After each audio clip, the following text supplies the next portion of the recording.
Hello, hello, everybody. Welcome to E-Decolonize class number 18. Let me clear my screen. I want to welcome everybody to my final class. This is my final class of the year. I'm really excited. We made it to 18 classes. And today I have a really special guest. Before I introduce Ra Ruiz Leon, there's a couple of things I wanted to kind of let you all know. This is going to be a little bit different than other classes I've taught live. First and foremost, let me introduce myself. My name is Sitlalmina Arawak. I am on Tangba Kish Shumash territory. Live and direct today is Sunday, November 14.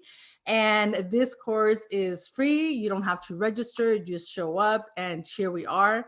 My purpose is to bring you decolonial information, decolonial knowledge, decolonial interviews of information that can empower you and inspire you on your journey. This is specifically created for Indigenous people of Abya Yala. This is intentionally created. I work on this. Ra has worked on this really hard as well so that we can make our people's lives easier as they're understanding who they are in this matrix right now that exists on our land. So with that being said, let me go over what we're going to get to today. And there's 5 things we're going to do. First and foremost, as you notice, I do not have a chat box. It's something that I've had problems with in the past. But last month during my class on Native women of Mesoamerica, I had a really, it was kind of like a reminder to me, right? I gave a free class about women of Mesoamerica. And the entire chat box completely had nothing to do with the issue that I was amplifying, which is the Native women's experience. So, that just reflects the type of situation that we're in, where Native women are ignored, belittled, overlooked, minimized, attacked. And I didn't like how my chat box was, lending itself for that type of behavior, especially when we're talking about the silencing and ignoring of Native women, right? So because of that, if you are interested in asking Ra Ruiz Leon a question, please email your questions to questionmex@yahoo.com. Please, again, email your questions to questionmex@yahoo.com. I will be adding those questions to a document that I'll be sharing with Ra Ruiz at the end of her charla. So that way you know what to expect and we can see your questions. Again, this is the last E-Decolonize class I'm doing on YouTube. For those of you who know, I am an autonomous professor. Right now, I'm offering free private courses on decolonial history. That is what I'm doing right now as I transition. I've had to leave my job because I have a 9-month-old and I did not have a babysitter or childcare. None of that worked out for me. There was a lot of changes that happened. The pandemic has really impacted my family. So unfortunately, that's not something I can do. So for now, as I transition into my teaching position, I'm offering these courses and I do charge because this is how I am providing for my family. We're gonna go over as well introduction to Ra Ruiz and going into Taino history, and we're gonna do the questions at the end. So let me go over some of the announcements that I have today. And my announcements are, I have a couple of things coming this month. Actually, this is next Saturday. I put together a workshop called Activism Workshop, How to Organize Without Machismo and Ego Tripping. It's Saturday, November 20, next Saturday, 12 to 2 p.m. Pacific Standard Time. I still have space if you want to register at tinyurl.com, Activista 101. As an activist for the last 25 years, there's a lot of painful wisdom that I experienced and that I learned, but also a lot of very powerful lessons that came with that experience. And I want to share, especially for those of you who are thinking of organizing, who are, you know, perhaps a little intimidated by the process. This workshop is going to centralize Indigenous experiences. Why the workshop was created was to help people understand what organizing is, help encourage you, how to avoid some of the messed up experiences I went through. I want to empower new activists. I want to empower activists to centralize the safety and mental health of its members, because that's massive, and to prevent lateral abuse within organizations, especially in Brown, Native, Indigenous circles. Ultimately, I want to help better navigate spaces with more awareness. So as you can imagine, it's going to be an intense workshop. Being that it's a workshop, we're going to work together. We're going to discuss. These are the 6 things that I want to highlight. We're going to go over introduction to activism, how to organize without ego tripping, how to organize without machismo, how to protect your spaces from infiltrators, how to protect your mental health and avoid burnout. And at the very end, we're going to put all that to action, and we're actually going to do something that's really, really close to what it's like to be an organizer. Also, I have 2 classes that I'm teaching next month. It's Decolonial History of Mexico. I have 14 spots available. If you want to register, if you want to read the syllabus, if you want to know what that's all about, you can check out the syllabus on EdMexico 21 and tinyurl. And I also am going to be teaching Women of Mesoamerica 3 Saturdays, the first 3 Saturdays of December. I have 8 spots available. Check it out. You could register at Abuelas 21. For Decolonial History of Mexico, that's going to be the first 4 Wednesdays from 6 to 7:30 p.m. Pacific Standard Time. And then I have Women of Mesoamerica. That's going to be the first 3 Saturdays of December. So that's how I'm going to close this Euro year. And I have 2 invitations for you for actions. The first one is an online petition that I created September 1st, demanding that all major media companies stop referring to our communities as Latino, Latinx, and Hispanos. This petition you can find on change.org. I will also link all of these links that I'm referencing here in the video description. So please sign it. The media were the big media executives that started this, so they should be the ones to take it back. And secondly, I want to invite you to please follow my sister Yvette Xochillot on Instagram for more information. There is a march, the March for Freedom, Never Again. Instead of celebrating this genocidal holiday of Thanksgiving, a group of our relatives, this is Indigenous women led, also led by our elders. November 25th through the 28th, they're starting at Placita Olvera to Mesa de Otay Detention Center. None of us are free until we're all free. We're still here. So please follow Yvette Xochillot on Instagram for more information. There's a lot of help. If you cannot participate physically in the march, there's a lot of things you can do online. You can massively, share this flyer. You can donate. You can do media coverage. You can offer entertainment. And she says, we need spaces to host us for the night. If you have a space or would like to sponsor this event, send me a DM. Again, please contact Yvette Xochillot on Instagram. She is one of the main organizers for this massive historical action that they plan to do every year. So please, please contact Yvette Xochillot on Instagram for more information. Again, that's going to be November 25th through the 28th.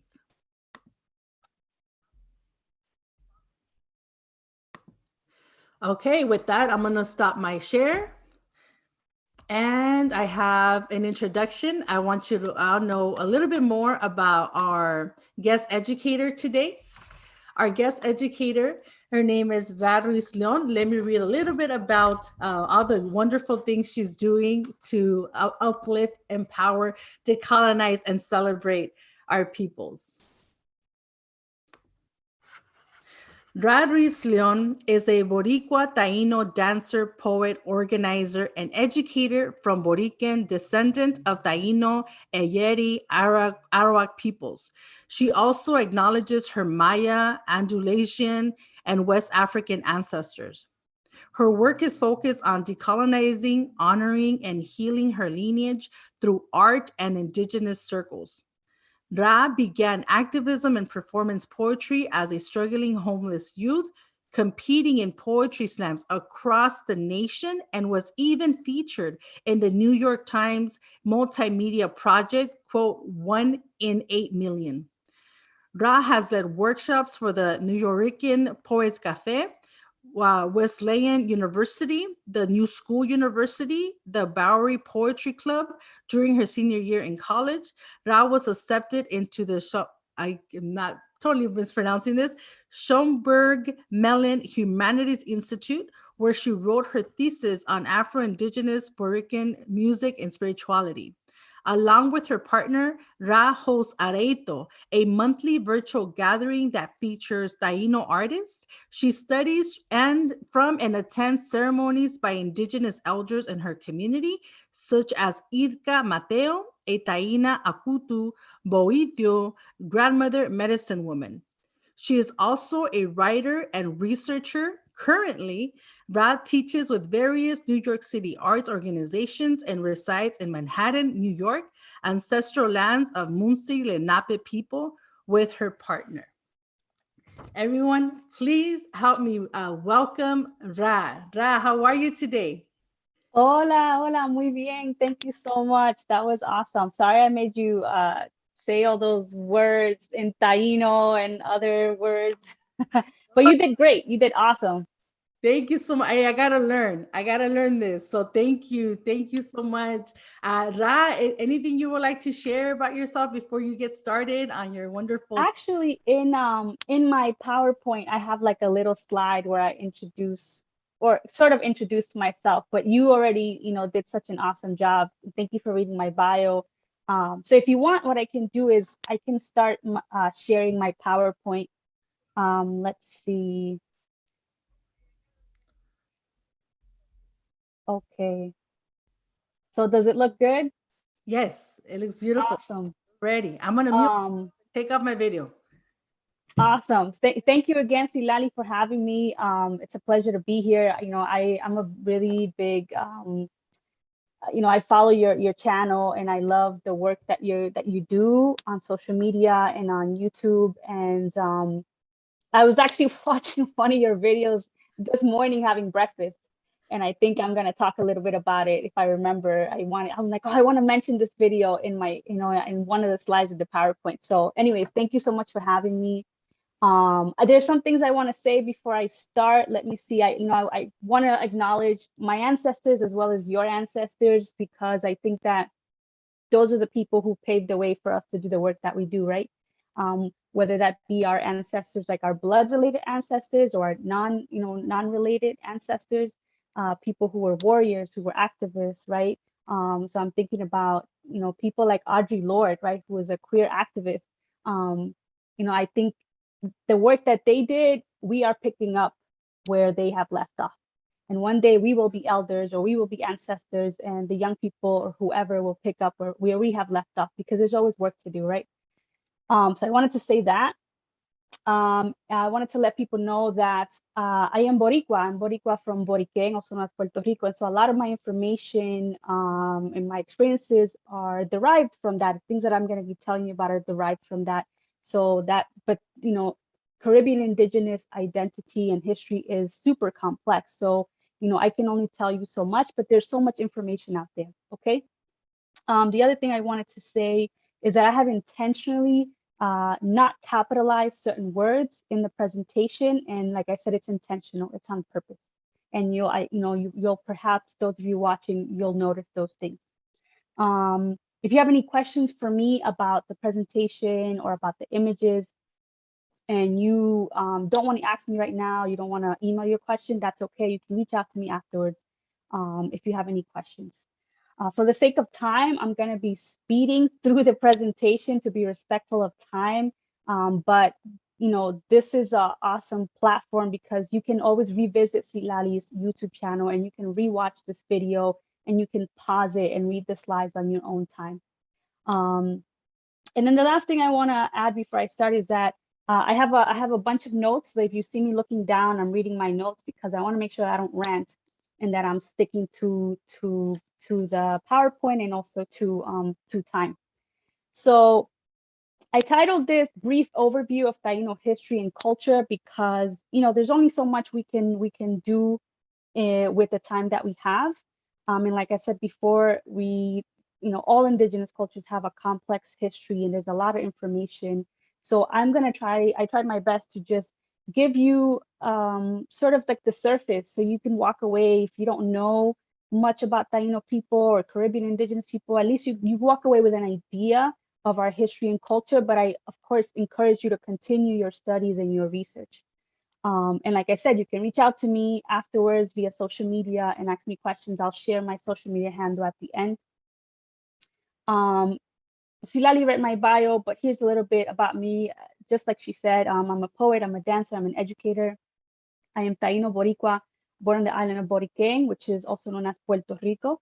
I grew up moving between Boriken and the Bronx, and here in New York, where I reside on Lenape land. And that's not an uncommon experience for a lot of Boricuas. There are a lot of Boricuas here in New York and in other parts of what is the so-called United States. I'm a writer, spoken word artist, a dancer, I'm a dance teacher. I teach salsa, merengue, bachata, flamenco, mostly in public schools. So I work with young people.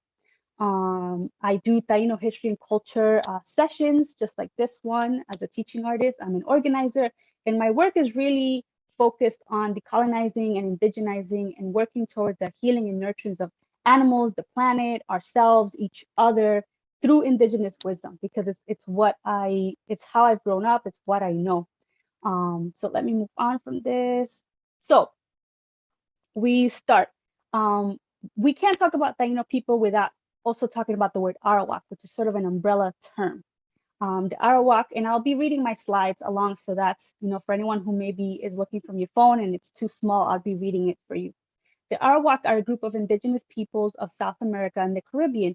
This includes the Taino, the Locono, the Kalinago, sometimes also known as the Island Carib, the Kalina, sometimes known as mainland Carib, the Eyeri or Igneri, the Waju, and the Garifuna. And I might be missing some folks, but I think these are the Arawak Caribbean indigenous groups.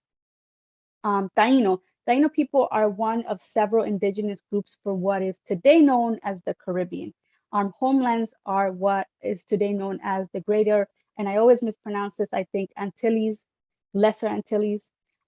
This means Cuba, Jamaica, Boriken, like I said, Puerto Rico, the Bahamas, and Haiti. Haiti is the name of the island that's what we know today as Haiti and Dominican Republic.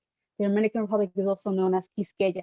So if you'll hear me use these terms, and just wanted to make sure that you knew what I was talking about. Tainos were and are also present still today in Florida. That is also one of our ancestral homelands, the very south of Florida, because as you know, it's right there in the Caribbean. I wanted to say that this photo or this image that you see in the back, this was a painting done by Samuel Garcia, and we'll revisit it later on in the presentation. So I wanted to give folks, for anyone who might not know, I don't know where you're from or where you're tuning in from, but for anyone who might not know, sort of an idea of where we are when we're talking about the Caribbean. The first image you'll see is a sort of image of Abya, or what today people call Central and South America, right? Which comprises Mexico and Brazil, Bolivia, Peru, Chile, and amongst all these other countries, right?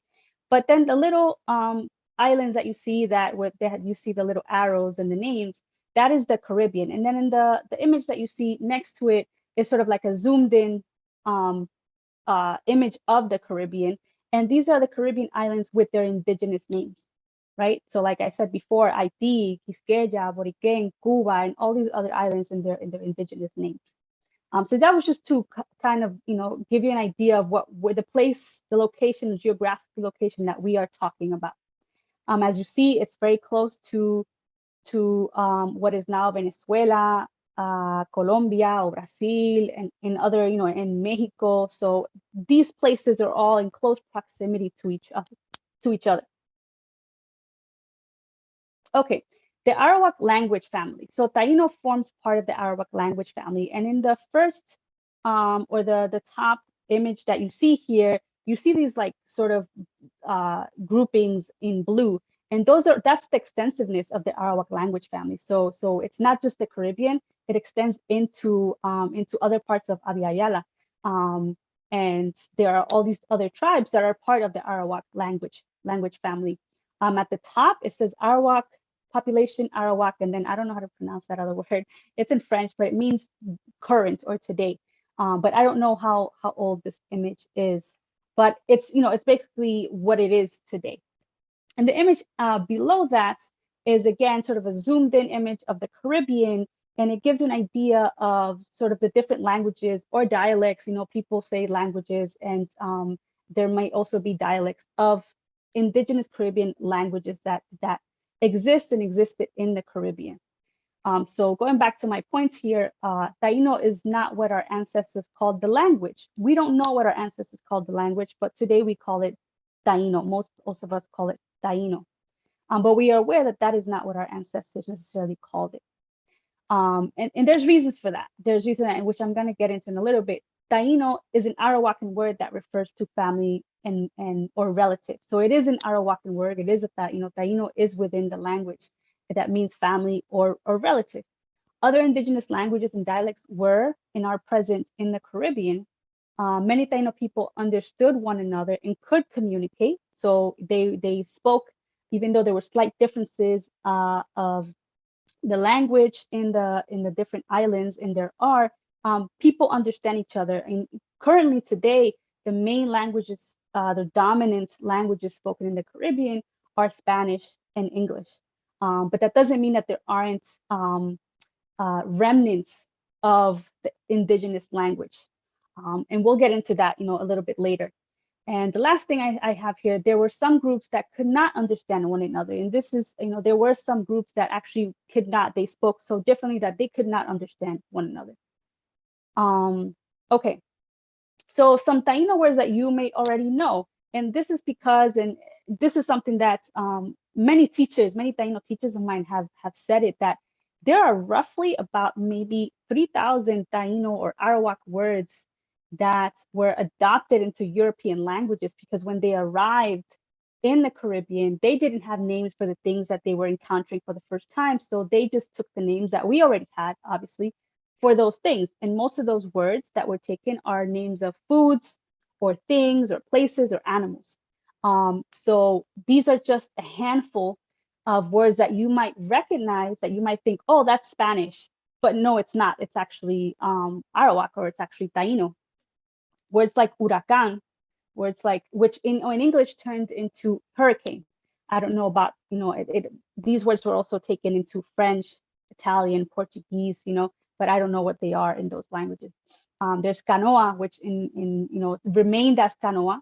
It's not a Spanish word, it's a Taino word, but in English it's canoe. We have hamaca, hammock. Cacique means chief. Tiburón, right, is shark. Tobacco, which is a very sacred plant to us, which we use in ceremony. Barbacoa, which turns into barbecue. Iguana, manatee stayed the same in Spanish. The Spanish did not change it. We have maíz or maízi, guayaba, which turned into guava in English. The colibri is a type of bird. And so, and I want to also say for anyone who's tuning in, who's maybe from a different indigenous group that's not Arawak or Taino, that you might recognize these words, because these words are not just Taino words, right? They also exist in other indigenous languages, because our people were constantly connecting with each other and working with each other and exchanging with each other. So it makes total sense that these are also words in your languages. Okay.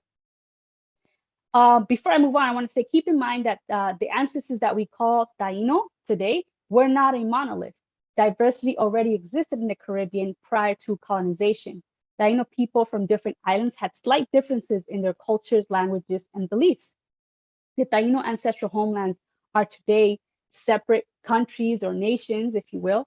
And so I will not be giving you an extensive historical background into, like, let's say, Jamaica and Cuba and Dominican Republic. I will not be giving you like a political, but that would be amazing. And maybe in a different occasion, maybe if I hold a class, I can do that. But I just wanted to make a note of that. Caribbean indigenous people have been resisting colonization since 1492. We have always known who we are, and we have found different ways to preserve our cultures, languages, and beliefs.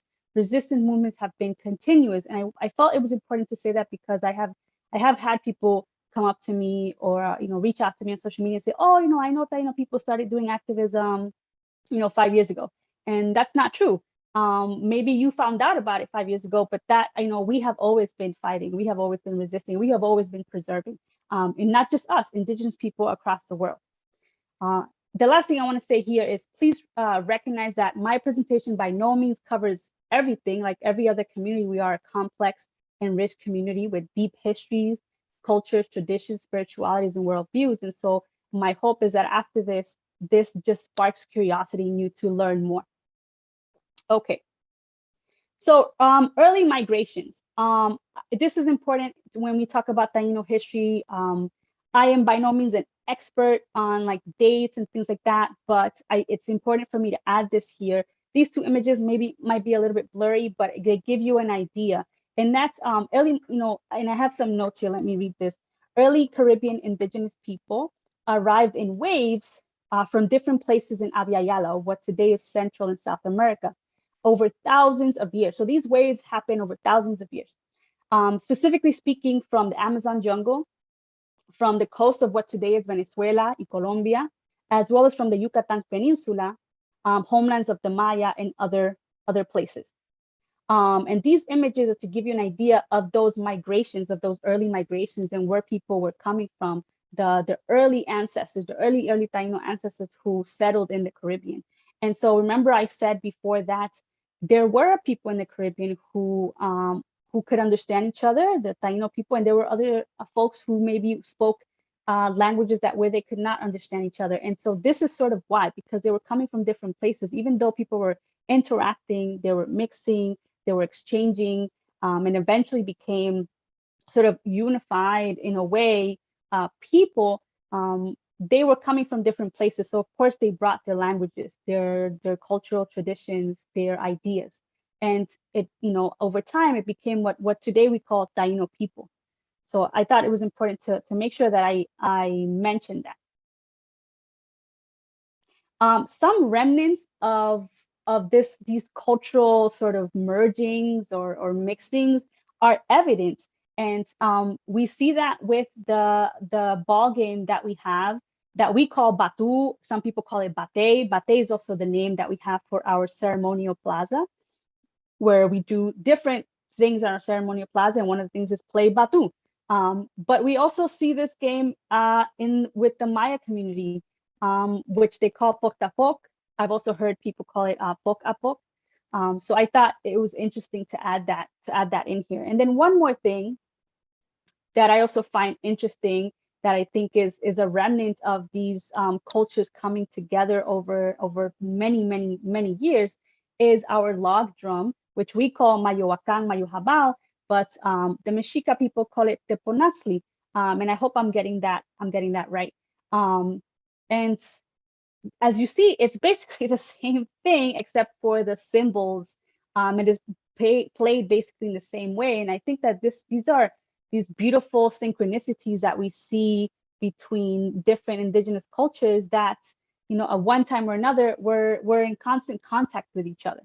And below here, I have a photo of a teacher of mine who Silali mentioned in my bio, Irka Mateo, who is an artist, but she's also a researcher and a medicine woman. She does amazing sessions and workshops. So you can find her on Instagram and Facebook. She does amazing work, and she also provides really great information about Taino culture and history. So I recommend looking her up. Okay.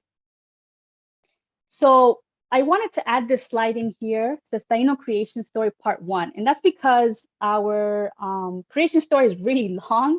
And I was thinking, well, I can only do Part 1. And actually, this is not even Part 1. This is like the beginning of Part 1. But for sake of time, I'm not going to read the whole thing. But I do want to point out that if you stop the video when you rewatch this and you read the slide, that you'll see that I'll read the beginning and then I'll skip down. Itiba Kaubaba, the Great Mother, gives birth to 4 beings, perhaps representations of 4 elements of 4 directions. And it is speculated that in these stories, Yokahu or Jokiju, the being of Juca or Cassava, which was and continues to be a staple in our diet in the Caribbean, is their father, the father of these 4 beings that were born of Itiba Kaubaba, or sort of Mother Earth, or the Great Mother. Yokahu is also the son of Atue. Atue is also known as Zuimako Yerma Guacarapito, the mother of the waters, the moons, and the tides. So that's sort of the beginning of our creation story. And again, when you're rewatching this, you can read this slide. I'm not going to read it all just for the sake of time, but I wanted to go down and read how this sort of story transitions. One of the siblings, whose name is Deminan, is a caracaracol in our creation story. And that means that this sibling, this being has painful sores all over their body. After something happens, a person, Bayamanako, a grandfather known as Bayamanako, spits cohoba on Deminan's back. Cohoba is a substance that we use in ceremonies. Once this happens, Deminan's back begins to swell, and Deminan's siblings cut open the sore that is swelling, and a turtle comes out of Deminan's back. This is really important, I think, because the turtle, as sort of being part of a creation story of what we know today to be the world, or indigenous people in this world, is something that I see a lot in a lot of creation stories from other indigenous communities. So I thought it was important to point that out. And I think that there's something there. I studied spirituality and religious traditions when I was in college, because I was really interested in these connections between different cultures. I'll leave it there. That's maybe a topic for a different session or a different class. And the last thing I want to say is that Taino people, it was just what I'm reading from the bottom, Taino people were beings, not humans, who originated from a cave on a mountain on an island. And upon leaving that cave, they were transformed. And that's part of our creation story of how we came to be. And so this is one of the reasons why mountains and caves are a big part of Taino spirituality. So some elements of Taino spirituality that I think are important to mention when we're talking about Taino culture and history are that, like I just said, mountains and caves play a really big role in our spirituality, in our understanding of ourselves. The earth, we understand the earth as a living being, as a mother.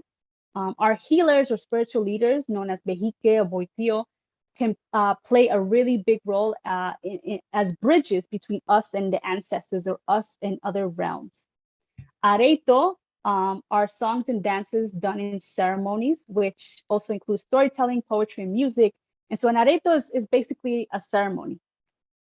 And semis that are made out of natural materials are not gods and goddesses. And this, I think it was important to mention because there's often a misunderstanding, and people will often say that, oh, Tainos worship their semis because they're gods and goddesses. But that is a misunderstanding, because what people are doing there is that they are using a European Christian lens to understand our spirituality. And that's, I will say to people, that's, try to think outside the box. That is not how we look at it. That's not how we look at our spirituality and our religion. So semis are actually representations of our ancestors, and our ancestors include the natural world around us, because we understand that the earth is much older than us. The animals, the waters, the air, the trees, the plants, the rocks are much older than us humans here on this planet. Okay. Let's see. Bueno, so semis. I just wanted to spend a little bit more time on this. Semis, like I said, form an intricate part of Taino spirituality. They are carved out of natural materials and are believed to hold ancestral spirits and energies.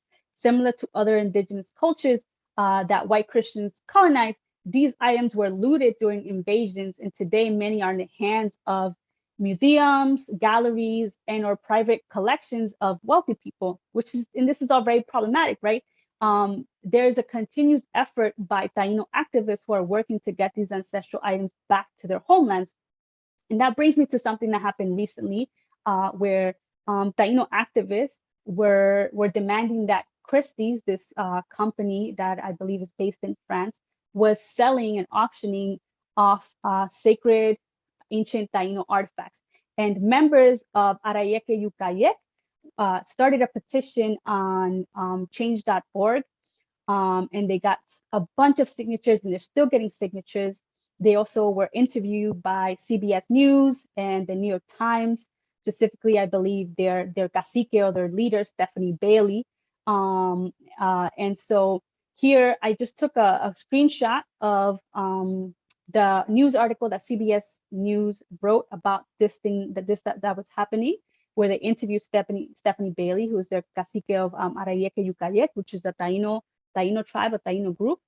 And the other screenshot is of the New York Times article that was written about the action that we had last week, where we went to the front of Christie's here in New York, and we held a ceremony. And we also went to the French embassy here in New York, and we held a ceremony in front there. And so this photo in the front of the New York Times article is me holding a sign that says, "Respect Indigenous people, return our artifacts." Christie's went on with the auction. They did not acknowledge what we were saying. And so this is still we're still fighting this, where there's still things in the works around this. But I wanted to add this in there because I thought it was really relevant to the conversation about semis. Okay, so we get to invasion and colonization. Okay, so let's see. Taino people met Christopher Columbus, or Cristobal Colon, as people in Spanish know him, in what to Europeans was the year 1492. And I think it's important to say that because, as I say in my next point, Taino people had been in the Caribbean for several thousand years and had and have the different understanding of time and date. Meaning to us, it was not 1492. That is how Christian Europeans see the world, and that's what the time that they think it is. But it's not necessarily how Indigenous people see the world, right?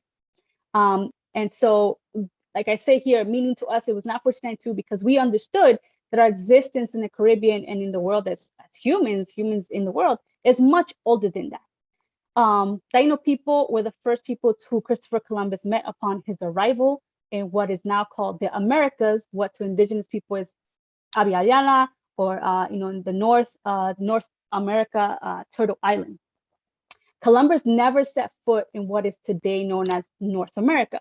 And this is important to remember during what is unfortunately observed by many as Columbus Day, but what to Native people is Indigenous Remembrance Day, which commemorates 529 years of resistance since the arrival of white Christians on Taino land, and later as they spread across the continent to other indigenous nations.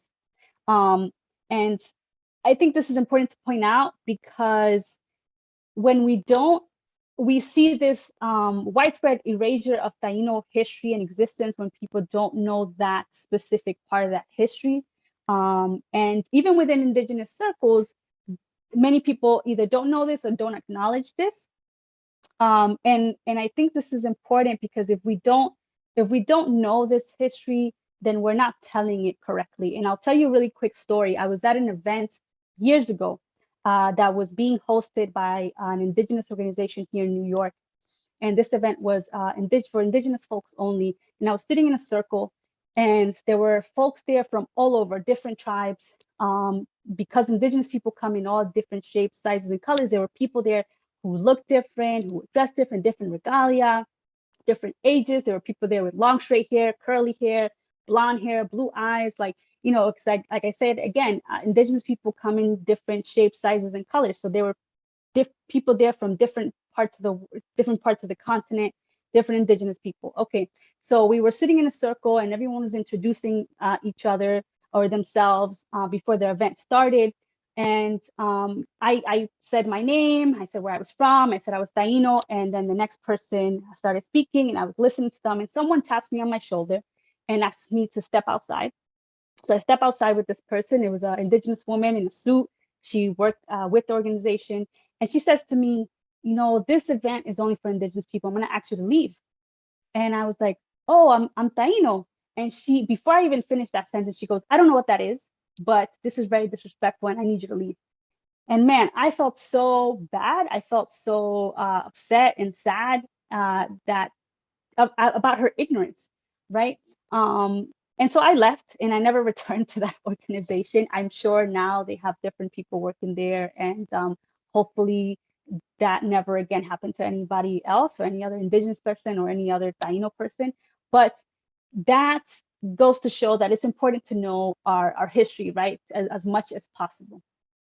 Okay, so I just wanted to share that quick story with you guys. And I also wanted to mention something before I move on to my next point that reminds me of that story, is that a lot of people don't know that, you know, since we're talking about Caribbean indigenous history, Puerto Rico, or Boriken, is a colony of the United States, because in 1898, during what is known as the Spanish-American War, Puerto Rico went from being a colony of Spain, of España, to a colony of the United States. And it still today is a colony of the United States. And in 1898, it was became a colony of the United States, as well as the Philippines and Guam, which at the time were also colonies of España. And this is also important because there are many instances here in the States when young people, or, you know, not necessarily young people, but people from the island come to the States for certain services that they cannot get on the island. And they show their ID, and they're met with this like ignorance of like, what is this? Where are you from? No, you're not a citizen. And I think it's because people don't know that, right? People don't know that Puerto Rico today, Boriken today, is still a colony of the United States, and that's and that history. So I just wanted to point that out. Okay, so I move on to my following point here in the slide. Columbus was an Italian man whose voyages and terrorism were funded by Spain, by España. In many chronicles written by Europeans of that time, it was noted that Taino people were welcoming and friendly, treating the newcomers as welcome guests, until they realized that the newcomers were not friendly and in fact wanted their demise. Columbus first arrived in the Bahamas, or Las Bahamas, home of the Lucayan Taino people. Soon after, he made his way to Haiti, what today is Haiti and Quisqueya, and then Cuba. And the invasion then spread to Jamaica and Boriken, as well as other parts of the Caribbean. Okay. So we continue with invasion and colonization. With the invasion of the Spanish came other European invaders, such as the Portuguese, the English, the French, and the Dutch, all fighting to claim different lands to exploit and colonize. Many indigenous people died, not just from murder and brutal treatment, but also from biological warfare inflicted with disease that they were not immune to. Now, this is something that I highly recommend you visit Silali's videos on Silali's YouTube channel, where you are right now. because Silali does an amazing job talking about this in several of her videos and her classes. So I don't want to go into that because I know that Silali has a bunch of information about this and she talks about this. So I highly recommend you check out the rest of her videos. The indigenous population of these lands were enslaved, raped, and subjugated, stripped of their cultures, languages, and forced into Christianity. The first enslaved peoples to be brought across the Atlantic were Taino people who were taken to Spain. Through enslavement, extraction, and exploitation, European nations, as well as the colonizers who were occupying the islands, began to grow rich. And this is important, again, to mention because people sometimes, more often than not, people don't make the connection with the wealth that many countries in Europe, as well as the United States and Canada have with these problematic histories, these atrocious histories of genocide, of slavery, and still today, they step on the necks of these nations, and that is how they grow wealthy. And I think it's important to bridge that and make that connection. Okay, colonization not only affected the people, but the landscapes and animal populations as well. Europeans exploited the land and animals. Europeans brought plants and animals that were new to the hemisphere. So that changes, right? That changes a place. Because not only are you extracting and exploiting the people and animals and resources, but then you're also bringing in new things that were not there before.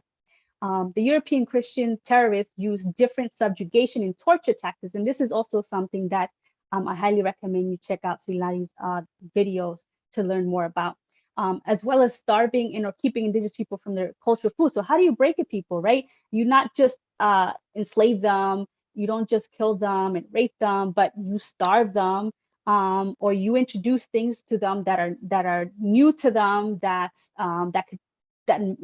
sort of changes their whole world, such as or keeping them from their natural medicinal practices or ceremonial practices, right? So it's important to mention that it's a whole array of ways of trying to break a people and change who they are. Okay. Many women, including young girls, were used as sex slaves by the Christian European terrorists, often being kidnapped off the island on voyages where they were abused and faced countless other horrors. And this was the beginning of the epidemic that we call today MMIW, or Missing and Murdered Indigenous Women. And so there's a quote that I want to share with you, or sort of like an excerpt from an article called Columbus and Sex Trafficking that was written by an Indigenous woman, Christine Stark. She's Anishinaabe. And this article is on the Minnesota Women's Press, I believe. And her article is about Christian terrorism and the sex trafficking of Indigenous women. And so I wanted to share this little part with you that I thought that was really relevant to what I was just saying, or I was just reading.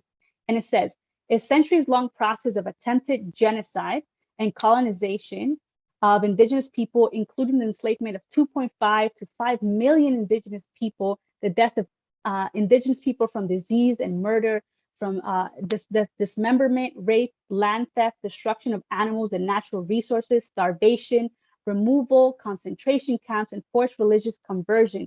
In combination with coerced, unfair, and unfulfilled treaties, the pre-contact Indigenous population who resided in the land that is now the US was ultimately reduced by 90%. And when she says that is now the US, she's speaking about the colonies that the US has in the Caribbean, such as Puerto Rico, right?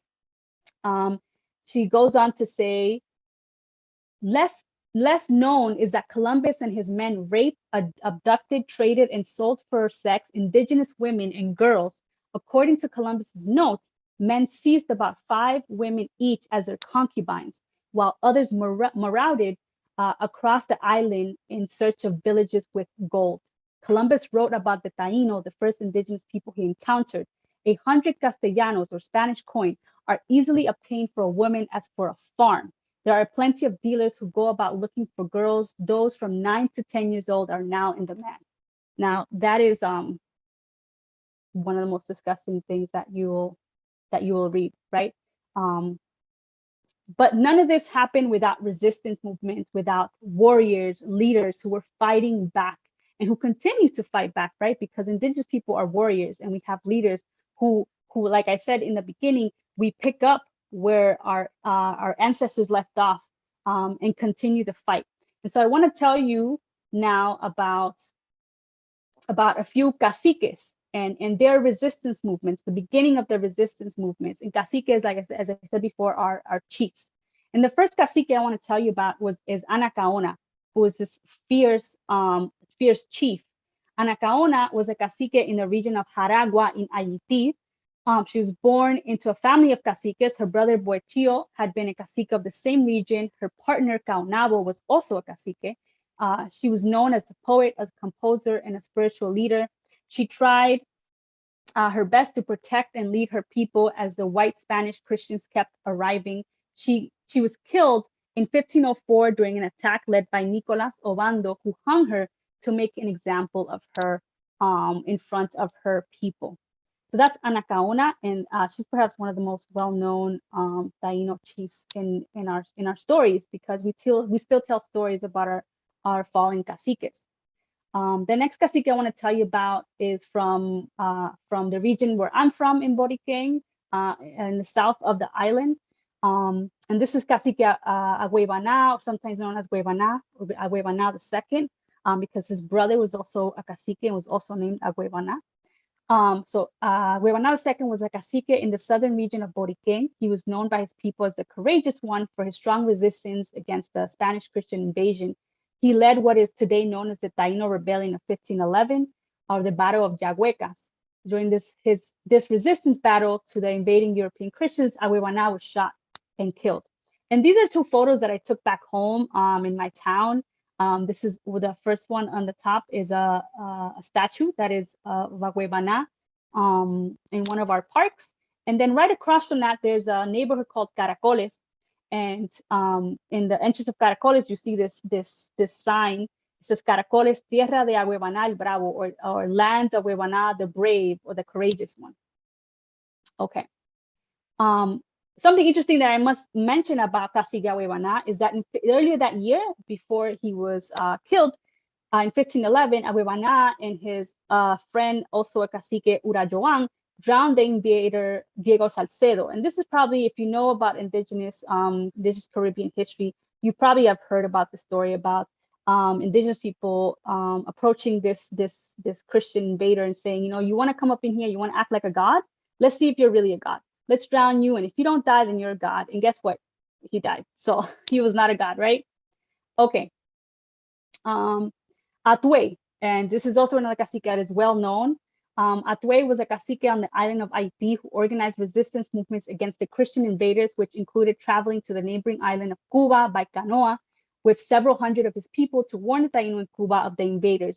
In 1512, he was captured and burned at a stake. Moments before his death, he was asked by a priest if he would accept Jesus so he could go to heaven, to which Atue asked, "Do white men go to heaven?" The priest replied, yes, and Atue answered that he did not want to go to heaven, that he'd rather go to hell to get away from white people and their cruelty. Pretty badass way to go, right? And the last cacique I want to tell you about is Waracuya. Waracuya was the nephew of Ana Kaona. He was a cacique in the island of Haiti. He was born into a family of caciques, but was orphaned at a young age when the white Christians led by Nicolas Obando killed a large part of his family. He was taken in by Bartolomé las Casas and given the European name Enrique, later known as Enriquillo. And Waracuya led many successful resistance movements against the Spanish, especially because he and his people knew the land better than the Christians did, right? Cacique Waracuya died in 1536, we believe, at 40 years of age, but we're not quite sure how he passed. Okay, so we can't talk about Taino history without also talking about African peoples in the Caribbean, and that's because our stories are intertwined. Millions of enslaved Africans were brought from different parts of Africa to the Caribbean when they were taken and forcibly, right, taken by different European forces. In many cases, African people and Caribbean indigenous people mixed and actually worked together to resist the white Christian terrorists. And this image here just is to give you an idea of these routes and also the numbers of how many people from Africa were taken and brought to what we know today as the Americas, or the Turtle Island of Yayala, to be enslaved. So, but what we see today is that these cultures survive in many different ways in the Caribbean. And so I wanted to talk about a little bit about elements of that cultural survival that we see of Afro-Indigenous or African Taino culture survival that is present in the Caribbean. We see this in spirituality with Santeria and Espiritismo. We see it in music, palo from Quisqueya, of what is Dominican Republic, bomba y plena from Boriken, bachata, merengue, also from Quisqueya, salsa. Salsa was actually born in New York by it was created by musicians from Puerto Rico and Cuba. So we also see this synchronicity of cultural survival in foods, in natural medicines. And I say ingenuity here because I believe that you have to be extremely clever to survive the things that our ancestors survived, right? You have to have that in you, that strength and that cleverness. We also see these elements of cultural survival in the anti-colonial language varieties that exist in the Caribbean that preserve features of indigenous and African languages. And I'm remembering now that, I think it was last week, Silali had an interview with Jaguar Ariola, who's an amazing rapper, one of my favorite rappers. And Jaguar at the end of his interview says, the Spanish that I speak is not Castellano de España. The Spanish that I speak is Mexican. And that is very true also in the Caribbean. The Spanish that we speak in the Spanish-speaking Caribbean is not the Spanish that rolls in Europe, in España. The Spanish that we speak has African influence, indigenous influence. And so in that way, there's a survival of our ancestral languages within the Spanish language that we speak. And there's so much more that I could say about this, but I can't right now, so I'm just gonna move on. This is something that sometimes people call the lies of extinction or the myths of extinction of indigenous people, right? And I didn't want to spend too much time on it because I try not to give it so much energy because I rather celebrate us, but not to say that it isn't important to address it because there's a lot of ignorance out there. And so I wanted to at least talk about it really briefly. I wrote here, lies of extinction are narratives of erasure meant to put out the false belief that indigenous Caribbean people do not exist. It is also followed by ignorant narratives, almost ironically, that if indigenous people do exist, they are living in a different era, meaning, okay, indigenous people exist, but why do you have a phone? Why do you have a laptop? Why are you in a car? Kind of like they want you to exist in this archaic time that they have, this picture that they have of indigenous people in a cave or underneath a rock, right? These narratives are enforced in schools, in entertainment, in politics, in books, in art. I remember being in school in Puerto Rico and these things being sort of fed to us in our workbooks, right? So it exists in different areas of life in the Caribbean. Why? Well, my short answer to this, it is a part of a colonial genocidal tactic. And that is my short answer because again, like I said, I'd rather spend time celebrating our existence than engaging with these lies of extinction. I wanted to share a quick video with you all that was made by Colectiva Te Cuento. And they're a group that does like skits that are sort of educational. And they did this one about the census. And I feel like this is related to what I was just saying about the lies of extinction. So I wanted to share it with you. So let's see. Y que no vaya a pasar como le ha pasado a nuestro pueblo indígena del Caribe. ¿Qué les pasó? Resulta que la opción para marcar indio taíno la eliminaron del censo de 1802 en adelante. Pero la verdad es que habían indios taínos, solo que no estaban siendo contados. Uno, o porque no estaba la opción en el censo para marcar su identidad. Dos, porque muchos se habían escapado a la montaña. O tres, porque como para ese tiempo la monarquía española había declarado como libres a los esclavos taínos, los amos españoles venían y en la opción de raza les marcaban negros. En la actualidad existen movimientos indígenas en Latinoamérica, Estados Unidos y el Caribe que están reclamando su herencia. Estas comunidades están educando y promoviendo que si uno o una se considera de descendencia indígena, que lo ponga en el censo. Entonces, ¿qué ponemos si nos consideramos de descendencia taína o si nos identificamos como taínos? En la pregunta número 9, que se toca el tema de raza, marcamos el encasillado de otro. Y en los cuadritos abajo escribimos taíno. Pues así mismo lo estoy poniendo. Okay, so I meant to say in the beginning that this is in Spanish, but there's obviously English subtitles. So hopefully you were able to read along if you couldn't understand it. Okay, so I want to move on to this slide, affirming identity via DNA studies. And I think this was and is really important for Caribbean Indigenous people because for so long, Caribbean Indigenous people have been told, you're not who you say you are, right? Or you don't exist, even though we have always known who we are. And when people started doing DNA studies, it was sort of a way of validating that thing that we have always known, and that thing that we keep telling people, but people don't, they don't want to believe us, right? This picture in the top is a picture that I took at the exhibit that happened at the Museum of the American Indian here in New York. They had an exhibit called Taino. And so let me read this for you. It says, scientists researching DNA are finding higher prevalence of Native ancestry in people across the Caribbean. Their studies show a high frequency of relationship between Native and European and African descended people throughout the early colonial period. Many in the Taino movement embrace genetic testing as a means of affirming their family stories about Native ancestors. Others don't feel obligated to use DNA to legitimize their identities. And I'll move, I won't read the whole thing. I'll move to the bottom where it says, to them, Native heritage is dynamic and the descendants of Indios have the right to claim this identity. And I think here they use the term Indios, is not, even though it's not the best term, because that is what a lot of people in the Caribbean do use. So here I wanted to show you these screenshots that I took of different articles. Here one says, meet the survivor of a paper genocide, a leader of the indigenous Caribbean known as a Taino. The Taino describe how his people's history was erased and what they're doing to get it back. And this is a photo actually of Cacique Jorge Esteves, who's the Cacique of Higuayawa. And they're a group that does amazing, amazing work.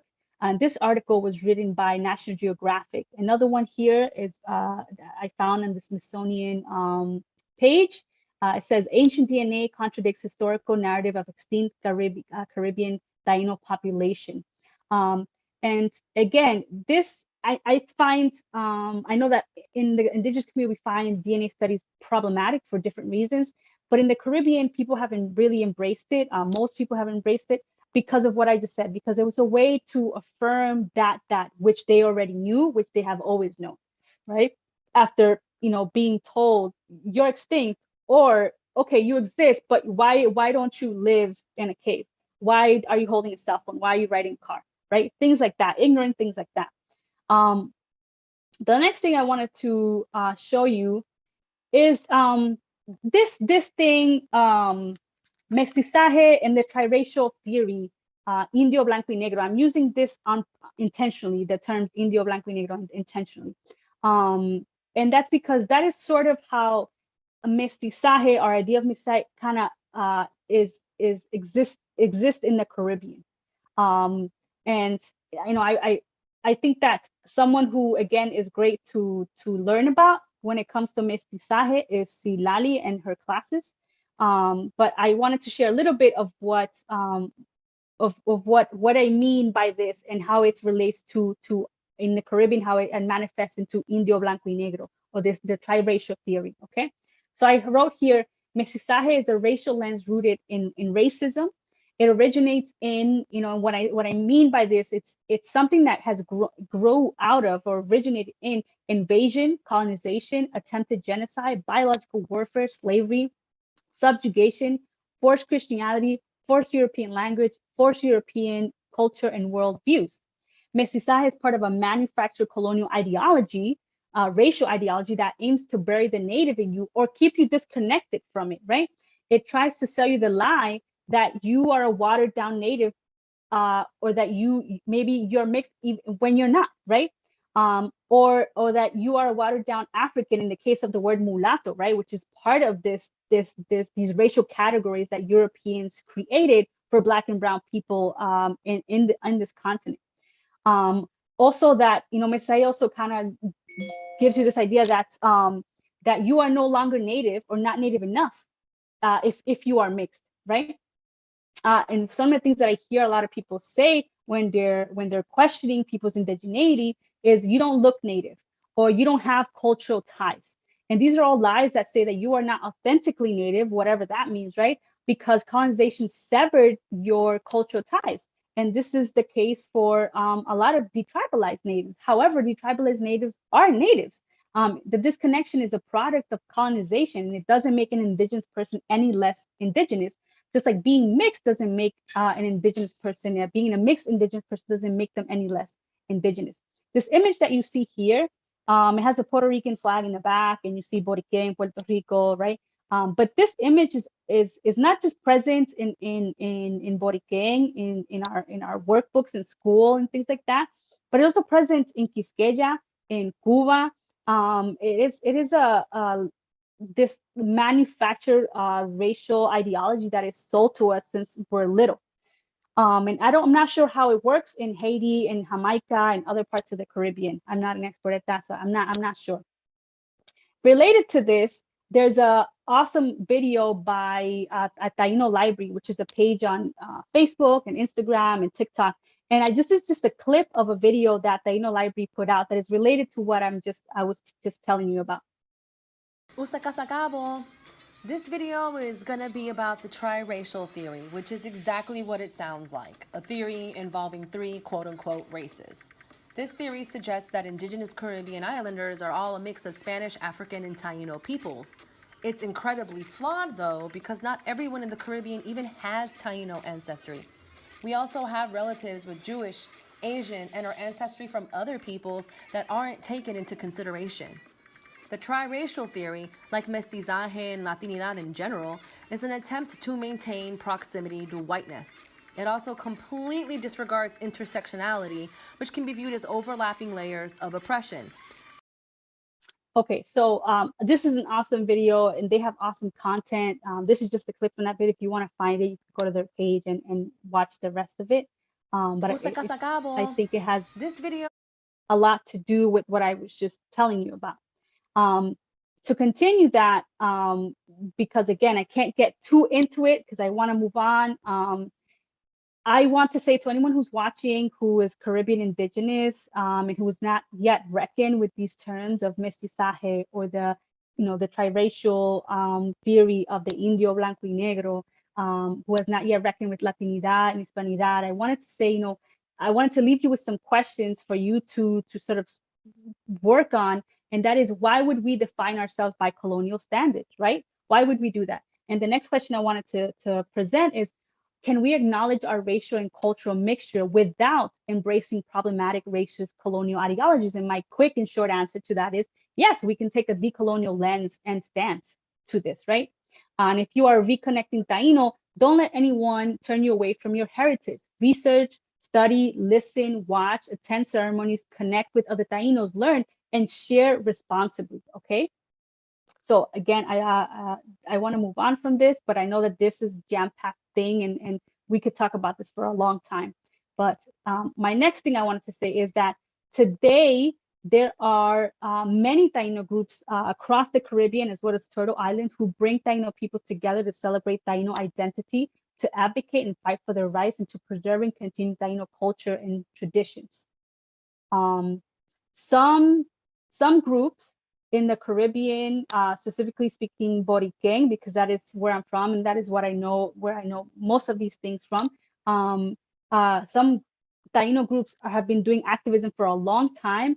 And here again, I took some screenshots of some articles. The first one here says, Luchas, indigenous activists in Puerto Rico call for removal of colonial monuments. That is something that's been going on for a long time. Indigenous activists, Taino activists have been trying to get colonial statues, like statues of Columbus, taken down. Another article here that was really interesting that I took a screenshot of. Puerto Rican indigenous communities seek recognition, return of their ancestral lands. And here we see a cacique from, oh man, I forgot the name of the group in Puerto Rico in Boriken. But if you're curious, you can reach out to me and I'll find it. And this is an image that was being used recently because there was all of these activists that were trying to protect this beach in Rincon, which is a part of Boriken, because they were trying to stop developers from coming and privatizing the beach, because this beach and like many others in the Caribbean are actually nesting grounds for animals like the sea turtle, right? And so this was something that they took on, indigenous activists took on and were fighting. Okay. The other thing I wanted to tell you about is Taino festivals in the Caribbean. There are many, but these are just two that I want to show you. The first one is Festival Indígena de Jayuya, which happens in Boriken. This is actually, this screenshot that I took was actually from a travel site that's from Puerto Rico. And the other one, this is in Quisqueya, Dominican Republic, is Festival Taino Kaona, that is hosted by Yucayeke Taiguabo. So you can look more information if you're interested in going to one of these, attending one of these. Another opportunity that you can that you have to learn more about Taino people, Taino culture, Taino art is something that I do monthly, an event that I host monthly on Zoom. It's a virtual event where we showcase, my partner and I showcase the different Taino activists and Taino artists to show the diversity of creativity in the Taino community. The next one is December 3rd at 7 p.m. Eastern time. If you're interested in attending and tuning in, just reach out to me. I'm on Instagram and Facebook as Ra Ruiz Leon. And the last thing I wanted to show you is this short resources page. There are so many resources. There's so many ways that you can learn about Taino culture and histories. There are books and videos and ceremonies, right? But these are some things that I thought you could start off with for anyone who's interested. Here are some books by Sebastian Robio Lemache. One is Taínos y Caribes. I don't know if this is in English for anyone who maybe doesn't read in Spanish, but I do know that Taino Myth and Religion, there's an English one and a Spanish one. There's Taino Mitología y Religión. Another book is Caciques and Semi-Idols by Jose R. Oliver. The website Taino Library, they have amazing resources. I totally recommend checking them out. In social media, they have a page, Taino Library. There's also Secure Taino Healing, Taino Studies, and Daca Taino. And on TikTok, Inaru Arts, Taino Library, and Taino Indigenous. So these are all pages that I recommend checking out if you want to learn more about Taino people and Taino culture. And the last thing I want to say is Hahom, thank you for watching and listening. I really appreciate it. I hope that this was helpful. I know that I sped through it, but I hope that this served you all in some way. So that is all. Wow.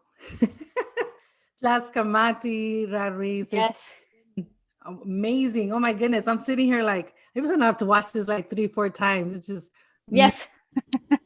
And I want to thank you for those that are tuning in. I think this is the first time that I do something like this, to amplify our Taino relatives.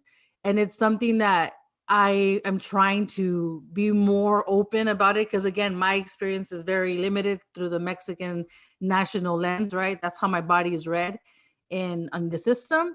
But, this is something that I'm working forward, is to, the more that we learn about each other's histories, each other's experiences before colonization, before white supremacy, I think it really enriches not just our understanding of each other, but also beginning this healing of how we've been disrupted, how we've been disconnected, not just from our personal tribes and nations, but from each other.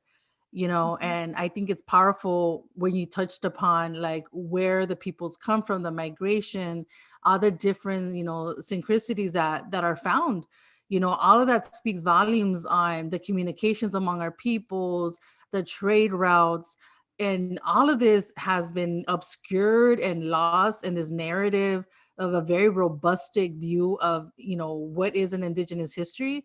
So I think that was powerful, and I really enjoyed that.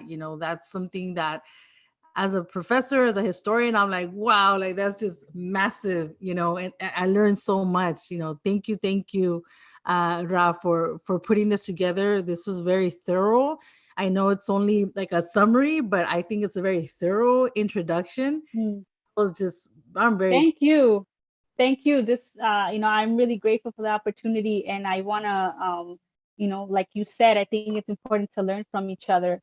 And like you said, even prior to colonization, our communities, our ancestors were already in communication with each other, and they were learning from each other, and they were exchanging information and tradition and language.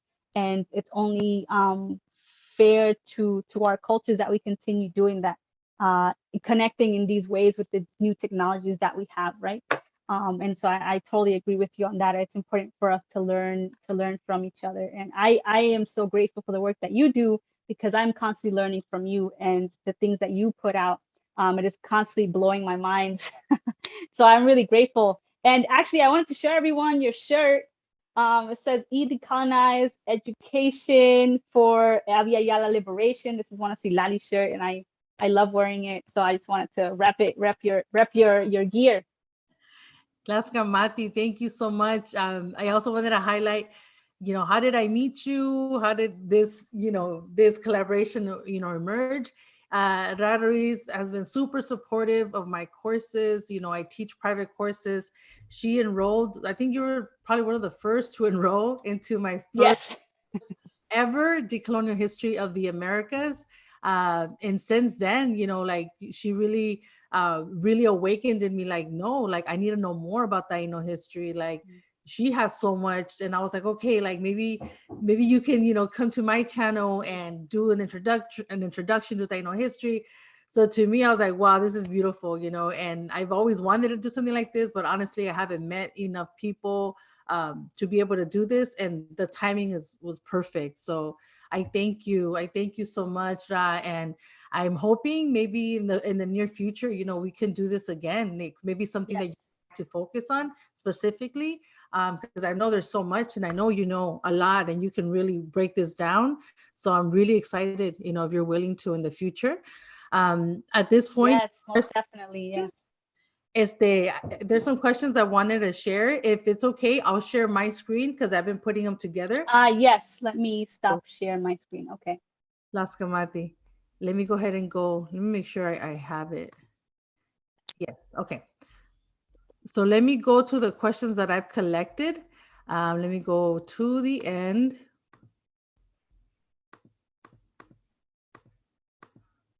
Okay, here we go. All right, so there's a few, I'm still looking at my email right now. There's a few, but whichever one you want to answer, whatever order you want.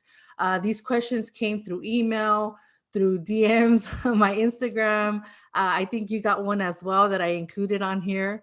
So please, Ra. So the first one says, can non-Indigenous people who are born on the island say they are Boricua or Quisqueyano, Cuban, Jamaicanos, or Jamaican? The quick answer is no, right? In the same way that if you are born in Hawaii, but you're not an Indigenous Hawaiian, can you say, oh, I'm an Indigenous Hawaiian, or I'm Native Hawaiian? No, you can't do that, right? In the same way that if you are born, let's say in New York, let's say you are white or Asian or Black, whatever, right? And you're not an Indigenous person and you are born in New York, can you all of a sudden now say that you are Lenape? No, you cannot do that, right? That's not how it works. So for folks who are non-Indigenous, who are born on the island, obviously if you're born in, let's say, Puerto Rico, you have Puerto Rican citizenship. So you are a Puerto Rican sort of legally, right? Let's say, I don't know if that's the correct term, but are you a Boricua? No. Why? Because Boricua comes from the term Boriken. And these are Indigenous terms that Indigenous people from this island, Boriken, used to call themselves.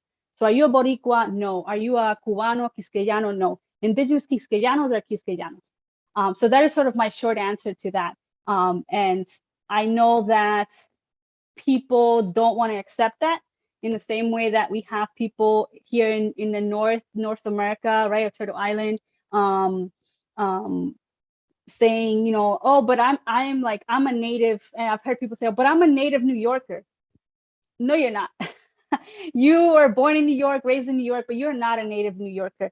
And what I encourage people to do is find out where your people are from, right? Find out your own history, find out, go back and pull back the layers, right? Because everyone has really interesting history. Everyone has really interesting culture. So be proud of that. You don't need to take someone else's culture. You don't need to appropriate anybody else's culture to enrich your life. You can do, you can have pride in your culture if you dig deep enough. So that is my short answer to that. The other one says, do you recommend any specific books or documentaries on Taino people? Okay, so some of the books I recommend, I put on that list that I shared in one of my last slides. So, Tainos y Caribes by Sebastian Rubio Lemarche, sorry. He has a bunch of books that I recommend. There are other books like Caciques and Semi-Idols by Jose R. Oliver. There are a bunch. If folks want to reach out to me, I can send them a list. But those are the first that come to my mind. There's also another one called Contested Caribbean Indigeneity. Oh man, I can't remember the author, but this is a recent one that I think came out a year ago. But I have like so many. So, I just can't think of, but those would be my top ones right now for anyone who's starting on that journey of reading about Taino people and Taino history and things like that. Then another question says, what are your thoughts on Puerto Rican sovereignty movements in the 60s? Can Puerto Rico be free? Yes, Puerto Rico can be free. And I think about people like Pedro Albizu Campos, who was an activist, who believed in the freedom and the liberation and independence of Puerto Rico. And I think the issue that keeps us held back, that holds us back, is that we cannot envision it. We are taught, I went to school in Puerto Rico. I was born in Puerto Rico, in Boriken. And we are taught from an early age that we cannot be independent, that we are somos demasiado chiquito, like our island is so small that we need the United States, because if we don't have the United States, oh my God, our island's gonna sink, we're all gonna die, it's gonna be terrible, right? So I think it's just that people cannot envision it, because we're talking about 500 plus years of colonization from Spain to the United States. So at this point, people like my grandmother have a hard time envisioning what would it look like? What would a Puerto Rico libre look like? And I think that's what holds us back. So, but can Puerto Rico be free? Can Boriken be free? Yes. Yes, it can totally be free. But we all need to work together, not just Boricuas, but also outside of Boriken. We need to work with other groups, with other folks who are doing this same work on their lands. How many Taino indigenous people are there? Man, I don't know. There's millions, right? Because Taino people, like a lot of other indigenous groups, are not just Taino, they're also mixed. So there's millions of Boricuas, Quisqueyanos, Cubanos, all around the world, not just in the Caribbean. There is, I've heard people say that there are more Boricuas in the States, what we know as the States, than there are on the island. And that again goes back to what I was saying about this relationship, this sick relationship that Puerto Rico has with the United States as a colony, right? That people cannot live there, they cannot really work there and live there the way they want to, so they have to leave the island.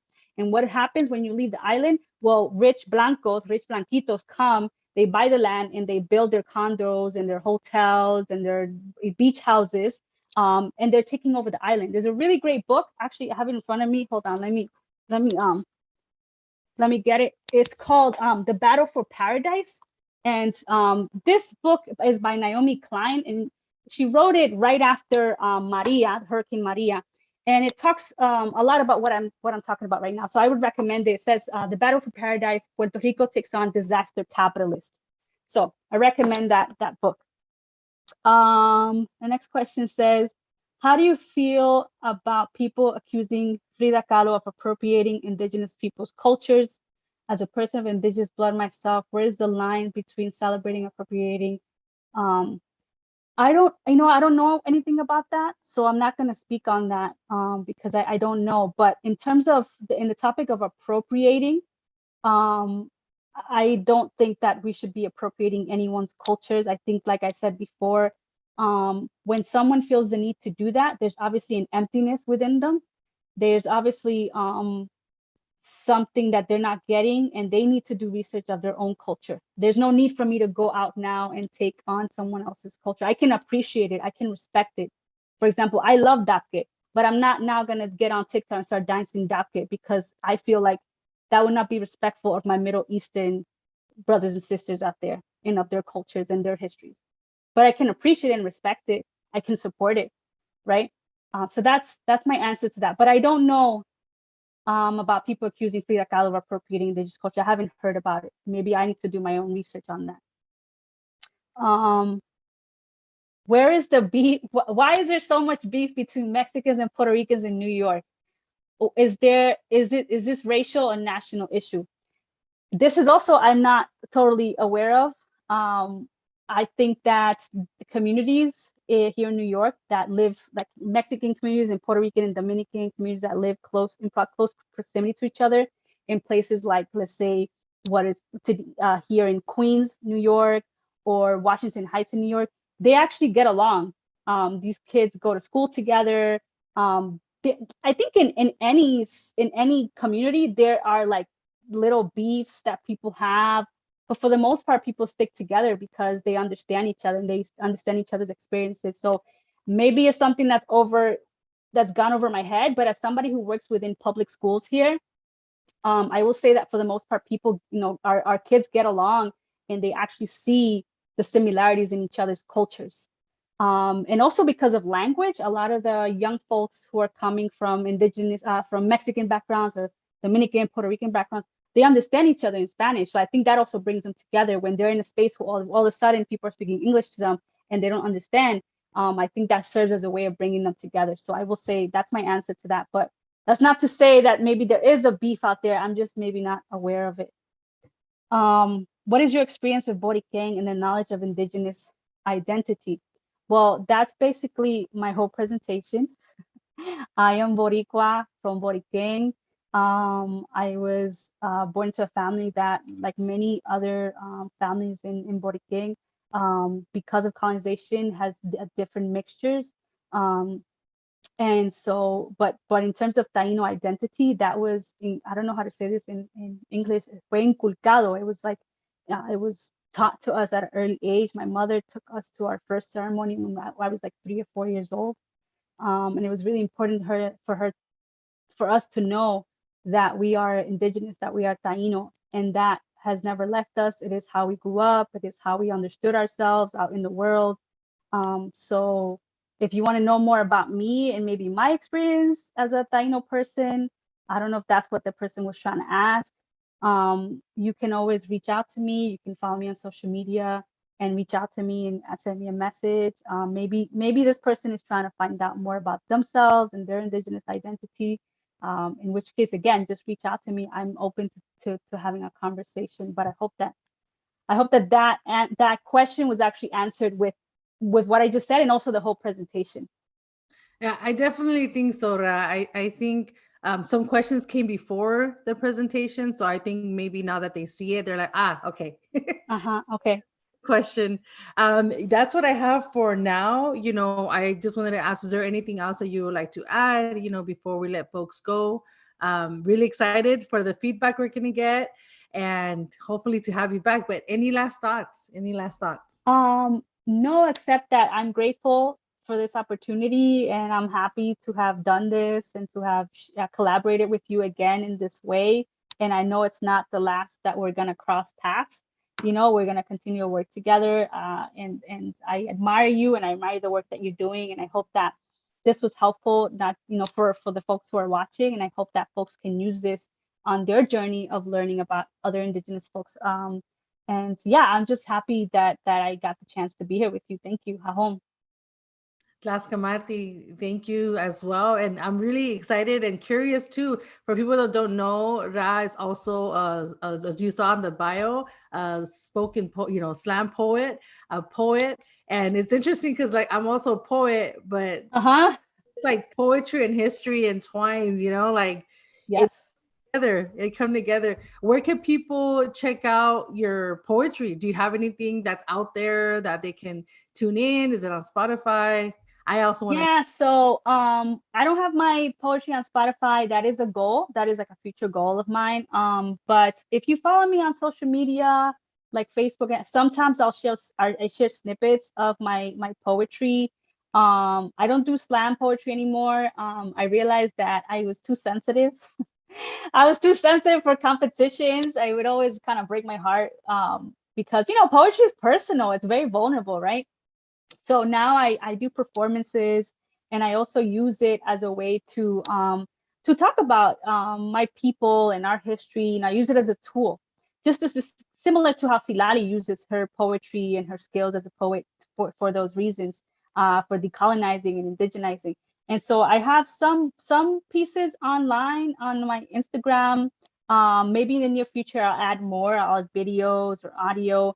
But there are a few videos of me sharing poetry. Yeah.